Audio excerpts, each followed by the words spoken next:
پیغمبر علیه الصلاة والسلام یو ورځ څنګه کور ته چا یو خیرات کړی و صدقه نه وه نو بیا څه غوښه د پیغمبر علیه السلام کر راواستولې پیغمبر علیه السلام کریم ور واستول مشکات شریف حدیث چې راوایستولې بیبیګانو سره وویلې چې یاره دا خو نو پیغمبر علیه السلام نن څویمه د شی خوړلی هم نه دی او خاص کر غوښې چې کومې دي راوایسته په یو تاخچه کې کښېښولې او ټکور یې ورباندې واچوئ چې کله پیغمبر علیه السلام راشي بیا به یو شی ورپاخه کړو نو پیغمبر علیه السلام چې کور ته راغلی بیا دوی ورته ویل یا رسول الله داسې فلانې څه غوښه راستولې ده نو در پخه به کړو ول صحیح ده ستاسو خوښه دوی چې ولاړې شوې تاخچې لره ورغلې په هغه کې چې وکتل په هغه پلیټ کې یا په کاسار شی کې چې په هغه کې ډبرې پرتې وې دوی په منډه راغلې پیغمبر اسلام ته کیسه وکول یا رسول الله خو غوښې موږ پټ کړې وای ډبرې پرتې پیغمبر اسلام ورته وفرمایلې ول څه سائل و غریب خو به نه راغلی اول یا رسول الله یو غریب راغلی ول د الله پر نامه څه ښه راسره وکړي موږ سره شی نه ولو نو بس د هغې څه شی پروت ستا دپاره مې پټ کړی ولو نو موږ نه کوي وار الله رسول ورته وفرمیل په هغه خاطر الله رب العزت داستۍ غوښه در ډبرې کړي او بیا حضرت عیسی علیه السلام فرمایي که یو سائل رالی تا لره ستا دکان لره ستا کور لره سوال یې وکړي ردوایه مه چې کله امام غزالی صاحب فرمایي چې کله حضرت عیسی علیه السلام قول دی چې کله یو سړی سائل رد کړي جواب یې کړي اوه ورځې الله د دې کور سره رحمتونه بندوي الله پر دې کور بیا رحمتونه نه وروي اوه ورځې یو خدا د عزیزانو چې ځوان سړی دی جوړ سړی دی بل کار نه لري د هغه یې کار دی چې بس خیراتونه او بل چې دی هغه ټولوي هغه غواړي نو بیا هغه ټیک ته مې ورکوه پروا نه لري ځکه کې ورکې نو هغه بیا ستا د وجې ګرځه په دغه خبره مخته کېږي یو سړی مظلوم دی ضعیف دی غریب دی بیچاره دی قطعا بیبي عایشې صدیقې ته نبي علیه السلام فرمایل چې سائل رالی نه بیردی که څه هم د خورما یوه ټوکړه ورسېدله یوه خورما نه د خورما یوه ټوکړه وله هغه به م ورکوې تاسو اندازه ولګوئ هل تنصرون وترزقون الا بضعفائکم د الله رسول فرمایي ستاسو نصرت مدد رزق الله د دې ضعیفانو غریبان د وجه درکوي او د الله رسول چې به کله جهاد لره ولاړې شرح سنه حدیثه نقل کړي ما درته ویلې چې کله به جهاد لره ولاړې دعا به یې کوله ول یا الله د دې غریبانو په خاطر ما ته نصرت زما نصرت وفرمایه ما ته فتح چې د هغه رانصیب کړي صحیح سنو او ما او تا نن پر کوم سټیج باندې ولاړ پر کوم سټیج چې الله ما او تا ته نه دي راکړي کوم شی نه دي راکړي داسې ورځ هم راغلی ده چې پیغمبر علیه الصلاة والسلام مبارک لمانځله نه دي راغلی صحابه کرام پریشان شو چې یاره لمانځله څنګه نه دي راغلی بیماري ده یو پیښه سوې ده نه بیماري و پیښه نشته ول بیا ولې یا رسول الله لمانځله نه راغلی پیغمبر صلی الله علیه وسلم فرمایلی یو تهبند مې و لنګ مې و قمیص مې نه درلودی بغیر د قمیصه زه څنګه در وتلی وای د باندې دننه په دغه ناست وم یو قمیص ما نه درلودی چې ما اغوستی وای او بیا ما څه کړی وای زه د باندې در وتلی وای تاسو اندازه ولګوئ دا د محمد رسول الله مبارک علیه الصلاة والسلام دغه حال صحیح سلو خیر عزیزانو خبره دا ده موږ به ټول کوشش کوو داسې به وایي چې الله رب العزته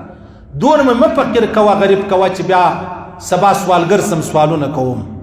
دونه مې مه ذلیله کوه یا الله چې د بل چا وجیب ته زما او ستا سترګې او د الله رسول عجبه خبره کړې ده وایي که چا د سوال دروازه خلاصه کړه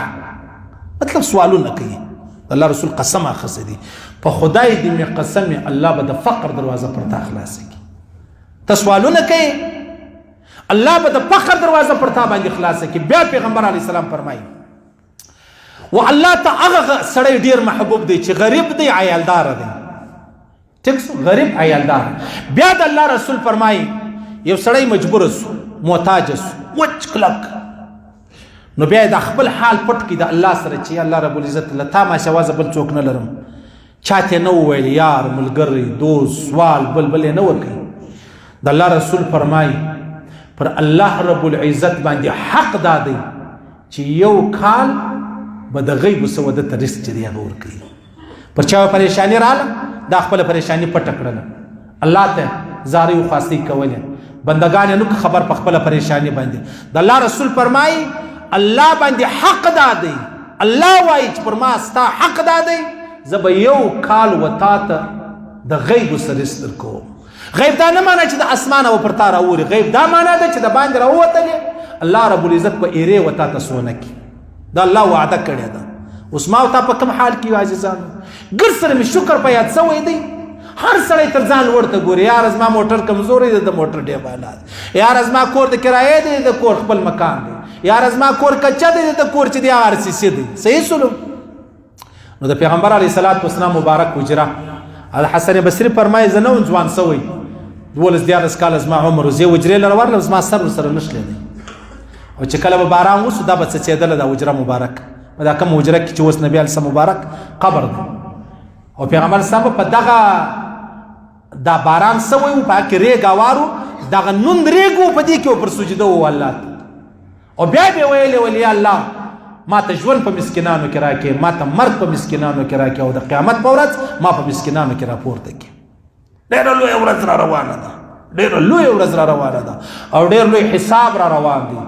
الله فرمایي زما دې په خپله خدایي قسم یې که زه تاسو پرېږدم چې ما له تاسو سره ذره ذره حساب نه یې کړی تفسیر مظهری مولوی صاحب فرمایي چې الله فرمایي ذره ذره حساب در سره کوم تا سترګې تورې کړې ولې دا رانجه دې خپل و که د یتیم و که د کونډې و ماخستن یو زنانې ټلیفون را کړی ولو نیم پېژنم هر څوک چې ده ول مولوي صاحب زما خاوند چې دی هغه زما لیوره را مړ کړي شهید یې کړي مال نو بیا ویلې چې بیا مې کیسونه ورباندې وکړو بیا پانسۍ اډر راباندې وخاندې مال بیا ملایان رالو کور لره ول دغه سړی وبخښه ستا د میړه شهادت به نه خرابېږي مال دا ملایان به م الله جهنم لره بوځي زما دې کور را خراب زه دې در په دره کړم زما دوې کوچنۍ ماشومان دوې درې ماشومان را پاته سو د په ظلم زما خاوند وژلی دی او بیا ته ماله رالی و ستا د خاوند شهادت خرابېږي دې بعد به خلک توپکان راوباسي خلک به وژني بل ملا به پسې ګرځي وایي ما کار مه په لره دا قاتل پروا نه لري ستا د خاوند شهادت خرابېږي ته څه به کوې زما خو د دنیا را خرابه که اوس آخرت هم را خرابوې ول زما مدد وفرمایه ما زه ستا مدد څه وکړم زما مقتدی دی زما مورد دی زما انډیوال دی زما په ما پسې لمونځ کې زه بیا راوغواړم ورته ووایم چې ته داسې مه کوه یاره ظلم مه کوه ول زما د خاوند حساب اوس نه راکوي تقسیم کېږي ما خاوند ته شی نه راکوي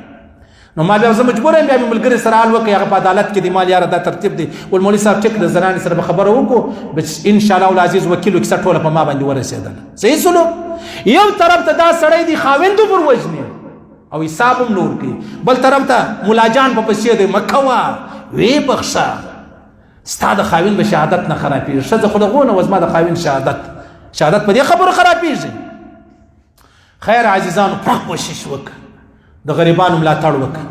د ضعیفانو ملاتړ وکړه د کمزورو ملاتړ وکړه ورسه وګوره په جیل کې یو سړی ناست دی 5 روپۍ نه لري د جرمانې 6 میاشتې نورې تېروي ورکړه دا جرمانه ورکړه